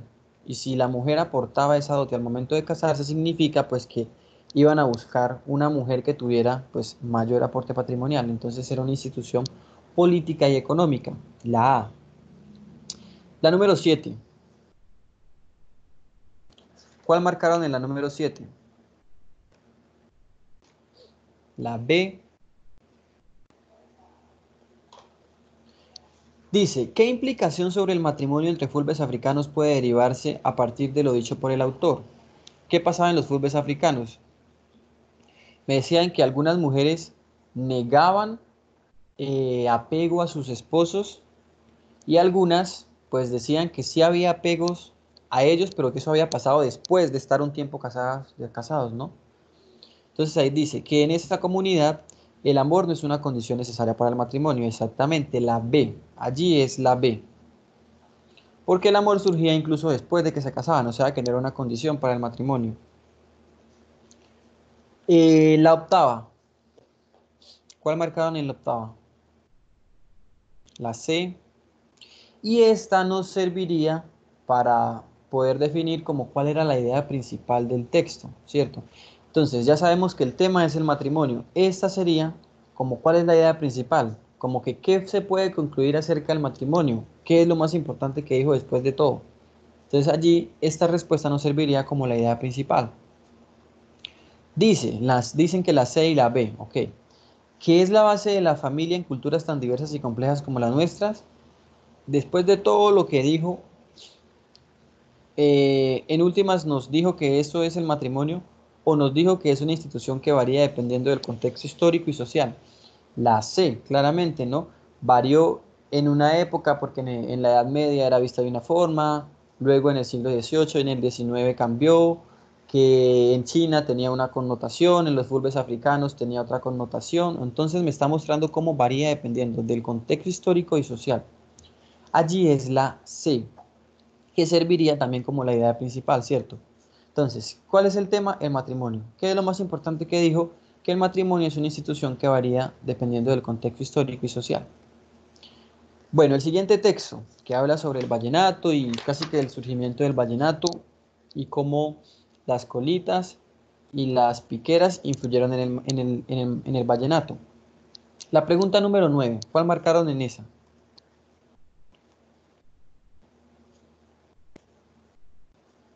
¿Cuál marcaron en la número 9? La C. La C, dice Amanda, Jorge, Hugo dice que la A, Daniela dice que la D. Bueno, dice, el autor introduce la cita de López Miquelsen con el fin de presentar una opinión de un conocedor del vallenato, ¿cierto? Pues ser un conocedor del vallenato, pero con otro fin. ¿Cuándo utilizó la cita de López Miquelsen? Dice, algunos dicen que estos remates de fiesta fueron el pabellón de maternidad del vallenato, pues combinaron ritmos europeos y nativos. Entre ambos dieron luz a aires del vallenato. O sea que me está diciendo como que cómo fue que nació el vallenato, ¿cierto? Que fue como de ese acercamiento entre los ritmos nativos y europeos. Las colitas son el ancestro directo, el ancestro del vallenato moderno. O sea que básicamente me está citando a lo que dijo López Miquelsen para hablar de que cuál fue como, cómo fue que se originó el vallenato. Según él y según esa postura, fue con la cercanía entre los ritmos europeos y los nativos. Pero luego el texto me dice, parece más acertada pensar que las colitas no ayudaron a formar, sino a divulgar, no que allí nació, sino que sirvieron para que se expandiera el vallenato, ¿ya? Y luego me empieza a explicar otras cosas. Por lo tanto, allí él me está citando una de las opiniones, ¿cierto? No me está diciendo, no me está legitimando la tesis, porque incluso esa no es la tesis. La tesis sería lo que defiende. O sea que si marcamos la C significa que el autor está defendiendo la idea de que las colitas originaron el vallenato y no es así. Él está hablando de cómo algunos piensan que fue en las colitas, como en el caso de López Miquelsen, y cómo otros piensan que fue en las piqueras, ¿cierto? Y luego me dice cuál de las dos posturas incluso tiene más peso, que es la de las piqueras. Entonces ahí la respuesta es la B, señalar una posición discutible sobre el papel que desempeñaron las colitas en el origen del vallenato. Algunos dicen que allí nació, pero luego él me dice que la mayoría, cierto, es más acertado pensar no que ahí nació, sino que ahí se difundió. Y luego me dice que en realidad nació fue en las piqueras, ¿ya? Entonces ahí la respuesta es la B. Bueno, ¿y la 10? ¿Cuál marcaron en la 10?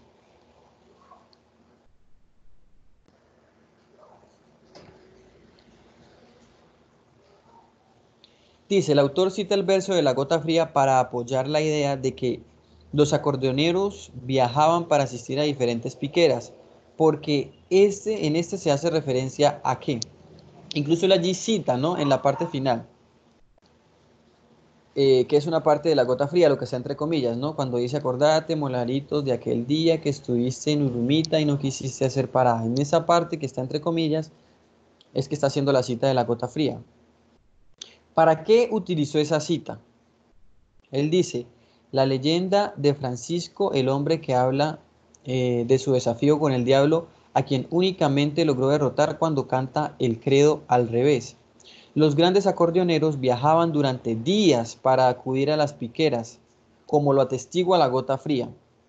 O sea que me está hablando, los grandes acordeoneros viajaban durante días para acudir a las piqueras, como lo atestigua la Gota Fría. Entonces, ¿para qué citó la Gota Fría? Urumitia, un pueblo en el que iban los acordeoneros, o entonces allí me está citando, ¿cierto? La cita para hacer referencia a que en realidad ellos sí viajaban, ¿no? Por eso me dice, los grandes acordeoneros viajaban durante días para acudir a las piqueras, como lo atestigua la Gota Fría, o sea, como dice la Gota Fría que sí viajaban, o sea que es la C, un acordeonero que se encontraba de paso en un pueblo, ya viajando por un pueblo. Listo. Bueno, y la última parte de esta guía, pues en esa parte yo les pedí, bueno, con algunos de este ejercicio lo alcanzamos a hacer, eh, incluso pues me entregaron el escrito de la enunciación objetiva y la enunciación subjetiva. Pero bueno, pues como no nos pudimos volver a ver, entonces pues no pudimos socializar eso. Pero entonces en esta parte de la guía yo nuevamente les pedí que hiciéramos una descripción subjetiva y una descripción objetiva de alguno de estos temas. Ahora, tenía que ser del mismo tema, así como lo vimos al comienzo. La 10 dijimos que era la C. Así como al comienzo hicimos una descripción en el texto que hablaba del clima en España, cierto, que había una enunciación objetiva y una subjetiva, era el mismo tema pero planteado desde distintos puntos. Así mismo teníamos que hacer aquí, escoger alguno de estos temas y hacer una enunciación en la cual eso estuviera basado en la cosa, es decir, en el pico y placa, en los teléfonos inteligentes, en los medios de comunicación, en la legalización de las drogas, y otra subjetiva, una basada en cómo yo percibo los teléfonos inteligentes, el pico y placa, los medios de comunicación, la legalización de las drogas, ¿ya? Una basada en el tema, en el objeto, y otra basada en qué pienso yo de ese tema y de ese objeto. ¿Quién nos quiere compartir? Bueno, hagamos al menos dos. ¿Quién nos quiere compartir sus dos enunciaciones?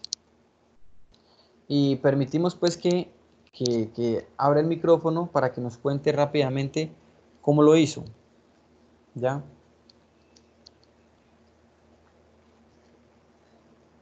César dice que lo hizo sobre los teléfonos inteligentes. Ok. Bueno, entonces, pero ¿quién quiere compartir cómo le quedó esa enunciación? ¿Ninguno?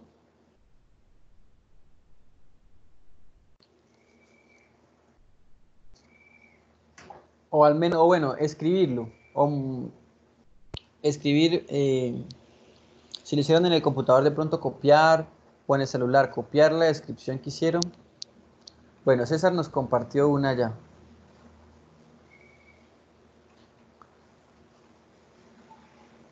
Dice, bueno, teléfonos inteligentes. Bueno, lo dice sobre eso. Primero dice que está haciendo la objetiva. Dice, son un medio de comunicación.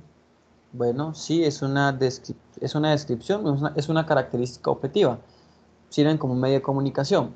Luego una subjetiva. Ayudan a que las personas puedan tener una comunicación auditiva o visual. Ok, esa descripción subjetiva sería o sea, para yo darme cuenta si es subjetiva, tendría que evaluar si cualquier persona al leer eso pensaría más o menos lo mismo o podría pensar algo distinto o contrario.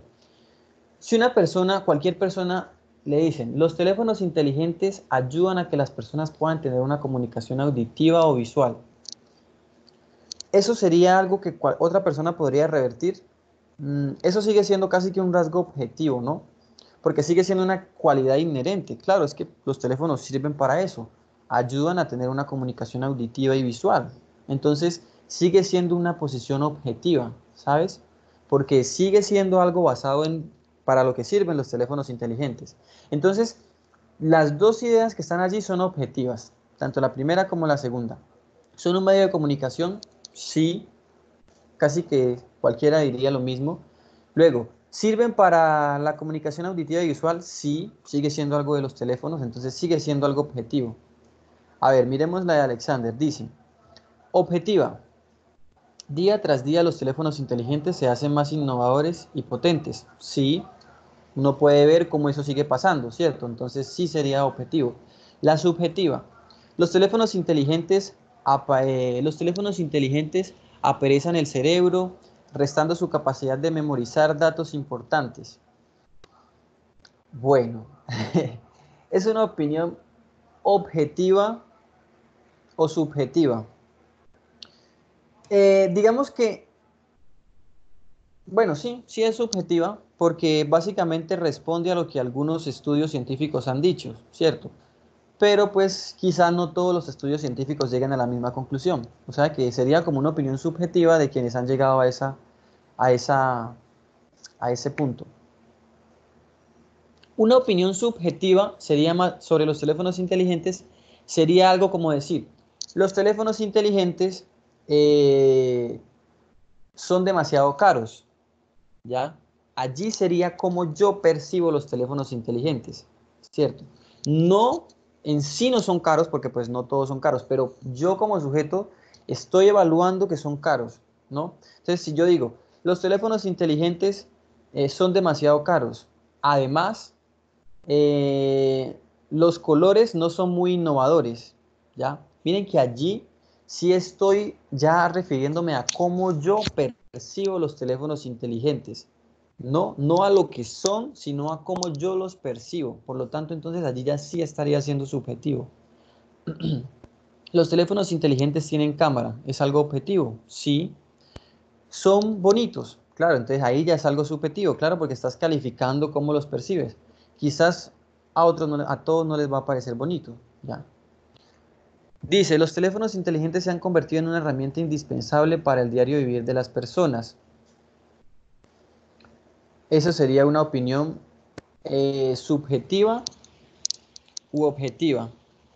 Pues yo pienso que es algo objetivo, ¿no? Porque en realidad, pues sí se han convertido en algo indispensable, ¿no? Casi que todas las dinámicas y prácticas sociales que vamos estableciendo empiezan a depender de tener o no un teléfono inteligente, ¿ya? Ahora, si yo digo, de los teléfonos inteligentes, los Samsung son la mejor marca del mercado. Esa es una opinión subjetiva, claro, porque ya estoy calificando de los teléfonos inteligentes cuál me parece que es la mejor del mercado. Entonces, esa sería una opinión subjetiva, César. Listo, vale. Bueno, entonces espero que haya quedado claro lo de la objetividad y la subjetividad y pues esa parte del ejercicio de la guía era para que pusiéramos en práctica, así como lo vimos al comienzo, con el texto del clima en España. Listo, entonces con eso terminamos la tercera clase. Ya son las 10:47, ya pasaban las 2 horas que estamos online. Y nos vemos ahorita en un rato, ¿vale? Entonces a las 11:45 exactamente en 58 minutos nos vemos para continuar con la